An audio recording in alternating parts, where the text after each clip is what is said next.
一代一代开起来东江嘅手工香茶菇，透過環保嘅製作方式，變做一下消費者最後嘅產品。今年35歲嘅劉鳳儀，因為頭擺4年內一直都有10種嘅衝口，佢做嘅有位創業嘅想法，佢天愛做天然嘅手工香茶菇。喺6年前參加創業風風計劃過後，未成功開創嘅崇基。我就是滿懷希望，我就做了很多肥皂。結果我找不到客人可以賣，那我就會去諮詢創業顧問，說我的肥皂該是賣什麼樣的客戶，然後該做什麼樣的定位，他們都會給予我很大的一個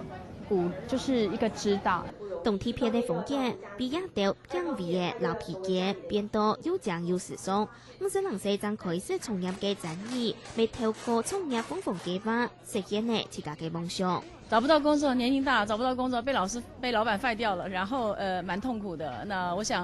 別人不給我機會，我給我自己機會，所以證明自己是有用的人，然後創業。為到鼓勵行卡當年，就得透過創業開創崇基，故所劉必飛特別提出微型創業風風推廣計劃，希望做得個100嘅唔見稀。女性的基本上是20歲以上都可以嘛，